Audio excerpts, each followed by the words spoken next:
क्योंकि जीना इसी का नाम है। अम्मा जी कहती है।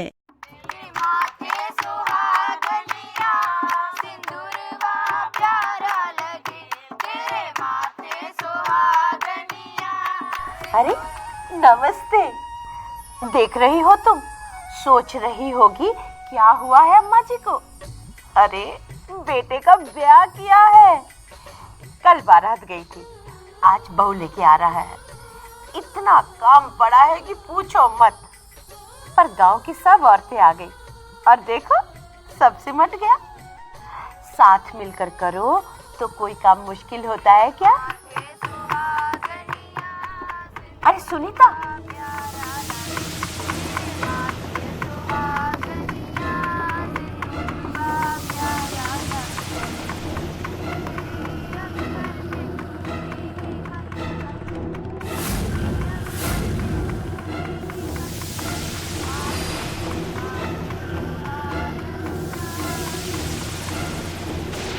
पकड़ो पकड़ो सुनीता कपूर,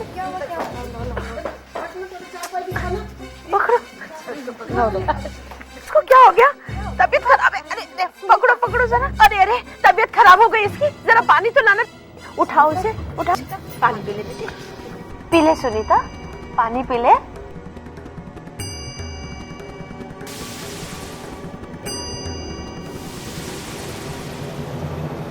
मेरे बच्चे। तू फिक्र ना कर, मेरी बहू के पास है। चल दूध पी ले। पी। अरे अरे देखो नर्स बहन जी आ गई। हाँ ठीक हो जाएगा। अब लेट जाओ।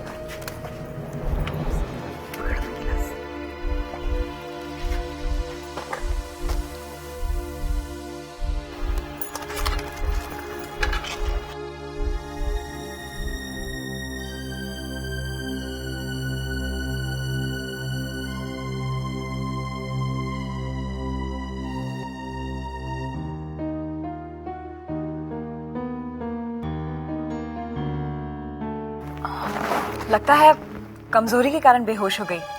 सुबह से कुछ खाया है? अरे बहन जी, 3 छोटे छोटे बच्चन की माँ को अपने खाने का होश होता है?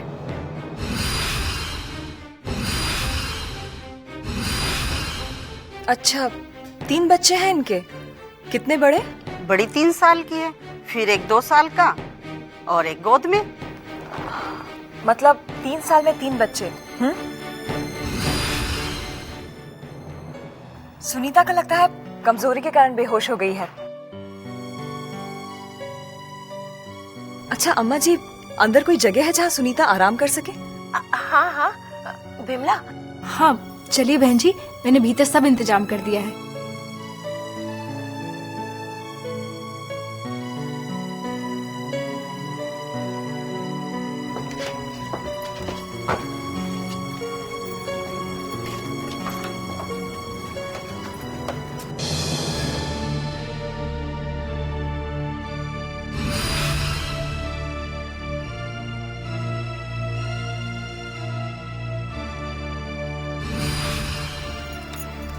तुम तो बिल्कुल ठंडी पड़ गई हो। थोड़ा आराम कर लो और कुछ खा लो।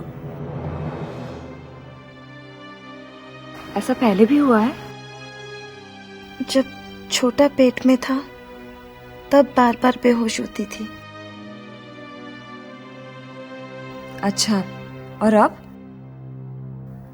क्या फिर से गर्भ है? नाना बहन जी, अब और नहीं। बड़ी कमजोरी महसूस होती है शरीर में। और फिर मेरे बच्चों को तो देखो, उनका ठीक से ख्याल भी नहीं रख पाती मैं। इतनी कमजोरी महसूस होती है ना बहन जी कि कभी कभी खुद को संभालना भी मुश्किल हो जाता है। और फिर बच्चे, पर से घर का काम। सुनीता, तुम्हें और बच्चे नहीं होने चाहिए। और देखो, गर्भ निरोधन के तो काफी सारे उपाय हैं। तुम्हें जो ठीक लगे वो अपना सकती हो, जैसे कॉन्डोम या फिर गर्भ निरोधक गोलियां या कॉपर टी। तुम मेरे पास आना, मैं तुम्हें सब समझा दूंगी। ना, मुन्ना के बापू मना करते हैं, कहते हैं इससे मुझे नुकसान पहुंचेगा। बिमला, तुम क्या कहती हो इस बारे में? मैं सुनीता को बता रही थी कि गर्भ रोकने के काफी सारे उपाय हैं। मैं तो बस तुम्हें अपने बारे में बता सकती हूँ। जब खुशबू हुई तो मैंने सोच लिया था कि अभी कुछ दिन रुकना है। पहले जरा मेरी बच्ची बड़ी हो जाए, उसकी देखभाल कर लूँ, फिर दूसरे के बारे में सोचेंगे। तो तू क्या परिवार नियोजन कर रही है? हाँ, और देख बिल्कुल अच्छी हूँ, कुछ नहीं हुआ मुझे।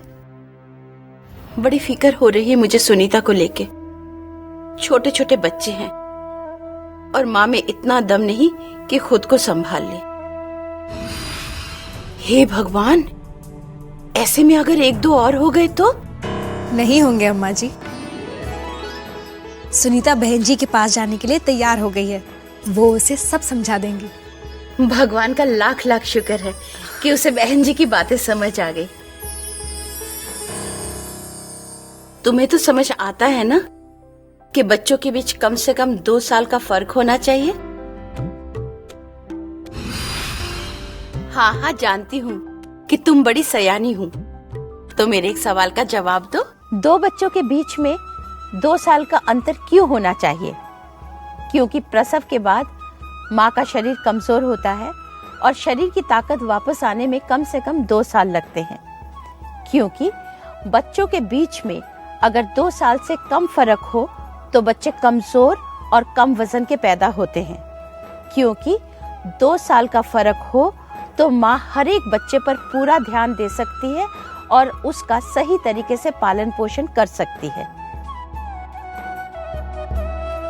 सही जवाब है 2 बच्चों के बीच में 2 साल का अंतर होना चाहिए, क्योंकि प्रसव के बाद माँ का शरीर कमजोर होता है और शरीर की ताकत वापस आने में कम से कम 2 साल लगते हैं। बच्चों के बीच में अगर 2 साल से कम फर्क होता है तो बच्चे कमजोर और कम वजन के पैदा होते हैं, और अगर बच्चों में 2 साल का फर्क हो तो माँ हर एक बच्चे पर पूरा ध्यान दे सकती है और उसका सही तरीके से पालन पोषण कर सकती है।